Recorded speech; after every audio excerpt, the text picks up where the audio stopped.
Dzisiaj jesteśmy daleko na północy Szkocji, jesteśmy na wyspach, jesteśmy na Orkadach, jesteśmy w destylarni Scapa. Ze mną dzisiaj ta oto whisky, jest to 10-letnia whisky z Korężu. Sprawdźmy razem, jak smakuje. Zapraszam.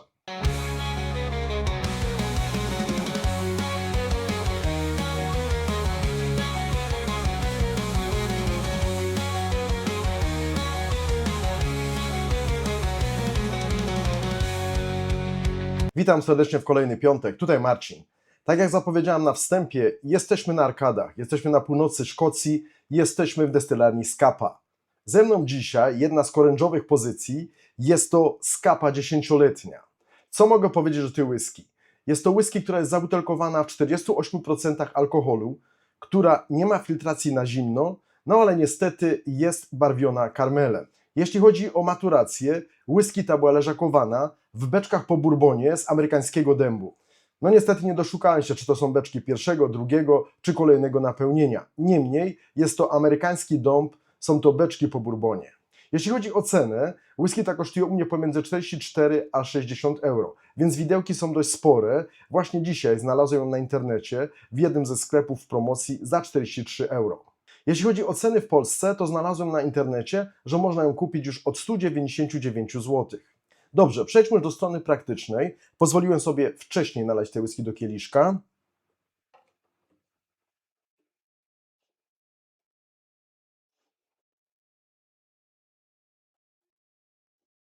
Sprawdźmy, jak jest na nosie.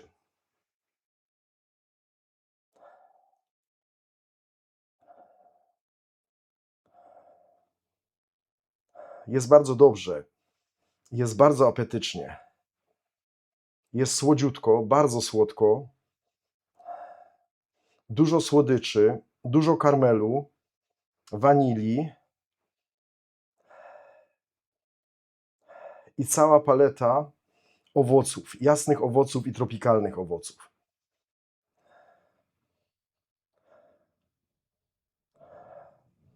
Mam tutaj ananasa, nawet takiego lekko grillowanego ananasa. Jest dojrzały banan. Taka bardzo dojrzała brzoskwinia. Żółte jabłko, żółta gruszka. Sporo słodkiego miodu. Teraz takie klimaty słodowe. Jest troszkę trawy.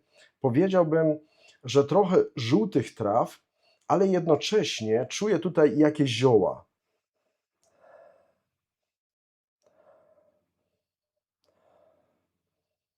No i sporo owoców. No muszę powiedzieć, że ta whisky na nosie jest bardzo intensywna i zachęca do tego, aby jej skosztować.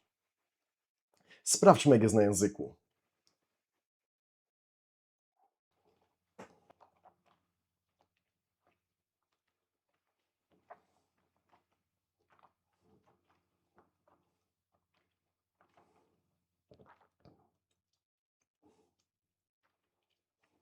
Bardzo fajnie.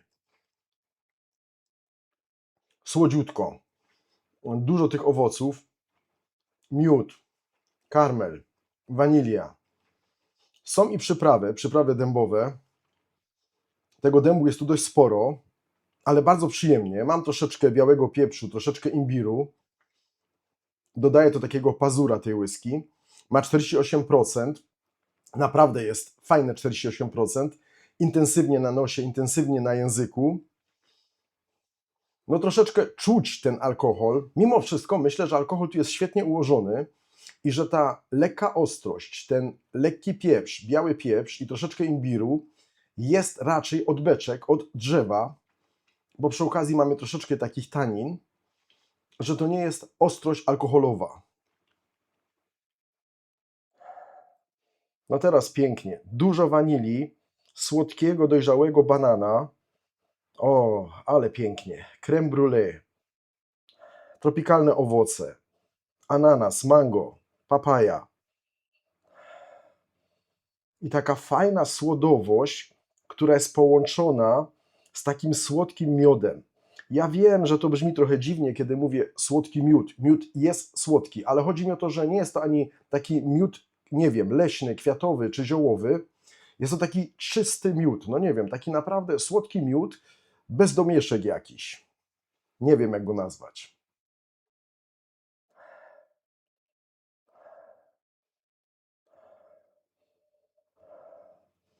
No jakieś takie ciastko, biszkopt, naleśnik.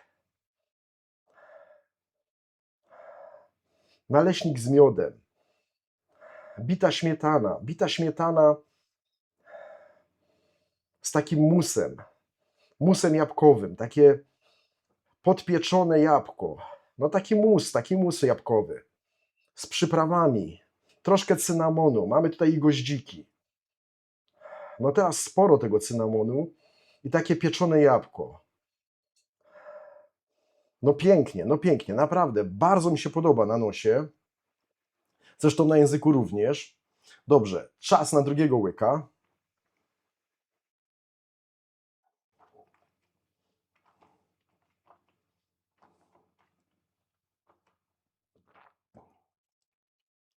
Kurczę. Ta whisky ma ciało, ta whisky ma substancję.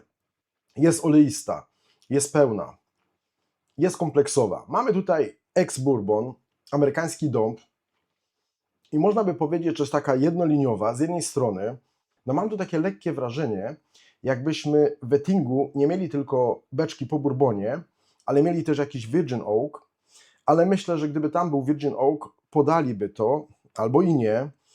Pisze wyraźnie, że w Ettingu są beczki po bourbonie, więc wyklucza to poniekąd Virgin Oak, ale ten dąb jest troszeczkę mocniejszy. Jest tutaj bardzo obecny, bardzo odczuwalny, ale fajnie gra to właśnie tutaj z tym destylatem, z tą świeżością, z tą kremowością, z tą bitą śmietaną, z tymi owocami, z tą brzoskwinią, z tym pieczonym jabłkiem i z tropikalnymi owocami. Właśnie ta przyprawowość tutaj świetnie gra, świetnie się uzupełnia i świetnie balansuje tą whisky. Teraz, kiedy to nagrywam, mamy pełnię lata. No mój głos jest jaki jest. Na szczęście zmysły działają na 100%. No, kiedy człowiek używa cały czas klimatyzacji, to wcześniej czy później właśnie dorobi się takiego głosu, ale poza tym wszystko ok u mnie. Niemniej, wracając do whisky. Jest to świetna whisky na lato. I powiem tak, kiedy jej pierwszy raz skosztowałem, wyrwała mnie z butów. No muszę to powiedzieć, wyrwała mnie z butów. Miałem wrażenie takiego wow, jak rok temu, kiedy pierwszy raz skosztowałem Glenskoshi 12-letniej. Potem podchodziłem do niej już kilka razy, nie wiem czy to widać, jednak troszeczkę ubyło z tej butelki i nie za każdym razem miałem wow.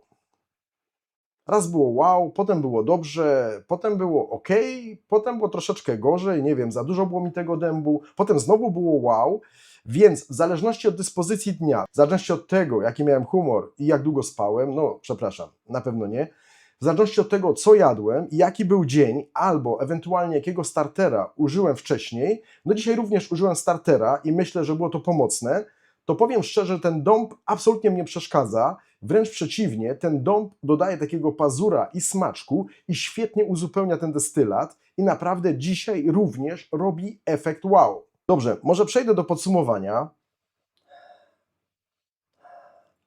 a przedtem sobie jeszcze powącham. No pięknie, pięknie. Teraz jeszcze taki klimat czegoś takiego, takiej starej piwniczki. Taki leciutki funk tutaj jest. Uwielbiam to, uwielbiam. Po prostu świetny ex-bourbon. I powiem tak, to musiały być dobre beczki. Może to są beczki mieszane, mamy troszeczkę first filla, może jakiś second fill, refill, ale tutaj wyraźnie czuć te ex-bourbonowe klimaty i to naprawdę w fajnym wydaniu. Bardzo podoba mi się ta whisky. Dlaczego chciałbym teraz przejść od razu do podsumowania? Ponieważ przeskoczę, że tak powiem, porównanie. A dlaczego? Ponieważ chciałbym tą whisky porównać w trochę szerszym gronie. Między innymi właśnie Glenskosia 12, między innymi Glasgow Original i inne tego typu whisky, które są ex-bourbonami, które bardzo mi smakują. I chciałbym po prostu porównać tą whisky z tymi innymi wypustami. Znalazłbym ich około 4, 5, być może 6 butelek, no może nie będę przesadzał, ale chciałbym takie porównanie zrobić w ciemno. Więc dzisiejszy film, dzisiejszy odcinek jest to po prostu pierwsza część. Druga część, jeśli uda mi się to zgrać czasowo, będzie prawdopodobnie jutro i będzie to właśnie ten blind testing i w tym właśnie blind testingu chciałbym porównać tą skapę z innymi whisky ex-bourbon, które bardzo, bardzo mi podchodzą. Chcę zobaczyć, jak wypadnie skapa właśnie na ich tle. Czy będzie najlepsza? No dobra, tyle odnośnie porównania, którego nie ma, a które będzie, jeśli wszystko się dobrze poukłada, to będzie jutro na kanale. A jeśli nie, to może tydzień czy 2 tygodnie później, ale dam z siebie wszystko, aby się to wszystko ładnie poukładało. Dobrze, więc przejdźmy do podsumowania. Dzisiejszym bohaterem jest ta oto whisky, jest to skapa 10-letnia.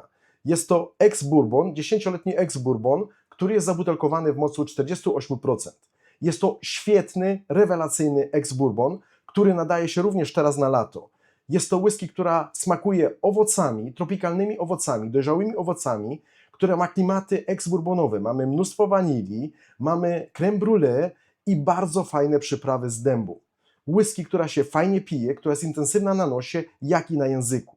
Być może jednak nie wszystkim będzie to whisky tak bardzo smakować, jak mi dzisiaj i nie tylko dzisiaj, ponieważ ma troszkę więcej tego dębu, ma troszkę więcej tych przypraw.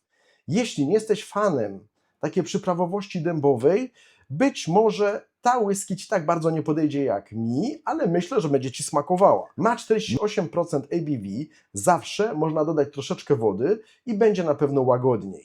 Niemniej uważam, że jest to świetny ex-bourbon, jest to świetny standard, który ma na stałe miejsce u mnie na półce. A jeśli chodzi o cenę-jakość, jeśli popatrzę na te 44 euro, jak najbardziej tutaj to pasuje. Oczywiście w cenie 44 euro możemy kupić sobie inne dziesiątki, ale tutaj mamy 48% i nie mamy filtracji na zimno i ta whisky jak najbardziej smakiem i zapachem się broni. Jak najbardziej polecam, polecam, polecam. Jestem ciekawy Waszego zdania, jakie jest Wasze doświadczenie z tym wypustem. Proszę napiszcie mi o tym w komentarzu. Mam nadzieję, że podobał Wam się ten film. Dziękuję za to, że jesteście ze mną, że mnie wspieracie, że podbijacie moje filmy, że dajecie mi lajki. Dziękuję za wszelkie Wasze komentarze. Życzę Wam udanego urlopu, fajnych wakacji i do następnego filmu. Cześć!